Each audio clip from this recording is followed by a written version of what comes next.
बहुत समय पहले घने जंगल के किनारे एक छोटा गांव था। उस गांव में गोपाल नाम का एक ईमानदार लकड़हारा रहता था। वो मेहनत मजदूरी करके अपने परिवार का पेट पालता था। गांव के ही एक और आदमी मोहन नाम का सौदागर बहुत चालाक और लालची था। अरे आज लकड़ी काटते काटते बहुत देर हो गई, अब घर लौटना चाहिए। वो जैसे ही कुल्हाड़ी चलाता है, कुल्हाड़ी फिसलकर नदी में गिर जाती है। हे भगवान, अब मैं क्या करूं? यही तो मेरा सहारा था। अचानक नदी से एक चमकदार देवता प्रकट होते। डरो मत गोपाल, मैं नदी का देवता हूँ। बताओ तुम्हारी परेशानी क्या है?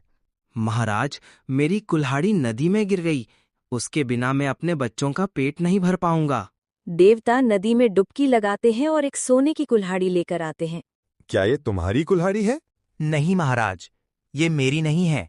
मेरी तो लोहे की साधारण कुल्हाड़ी थी। फिर देवता चांदी की कुल्हाड़ी लाके है। नहीं महाराज, ये भी मेरी नहीं है। आखिरकार देवता लोहे की साधारण कुल्हाड़ी निकालते हैं। हाँ महाराज, यही मेरी कुल्हाड़ी है। तुम्हारी ईमानदारी देखकर मैं प्रसन्न हूँ। लो, यह लोहे की कुल्हाड़ी भी लो और साथ ही सोने और चांदी की कुल्हाड़ी भी नाम में लो। गांव लौटकर गोपाल सारी बात गांव वालों को बताता है। ये सुनकर लालची सौदागर मोहन के मन में लालच जग जाता है। अगर मैं भी नदी में अपनी कुल्हाड़ी गिरा दूं तो मुझे भी सोने चांदी की कुल्हाड़ी मिल जाएगी। मोहन जानबूझकर अपनी पुरानी कुल्हाड़ी नदी में फेंक देता है। अरे, मेरी कुल्हाड़ी गिर गई। अब मैं कैसे काम करूंगा? देवता प्रकट होते हैं। चिंता मत करो, मैं तुम्हारी मदद करूंगा। देवता सोने की कुल्हाड़ी लाते हैं। हाँ हाँ, यही मेरी है, यही मेरी कुल्हाड़ी है। देवता गुस्से में भर जाते हैं।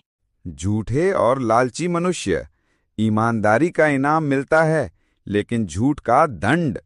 तुमने लालच किया, इसलिए तुम्हें अपनी पुरानी कुल्हाड़ी भी वापस नहीं मिलेगी। देवता गायब हो जाते हैं और मोहन खाली हाथ रह जाता है।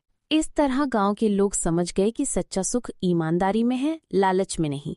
गोपाल की सच्चाई ने उसे सोना चांदी दिलवाया और मोहन के झूठ ने उसका सब कुछ छीन लिया।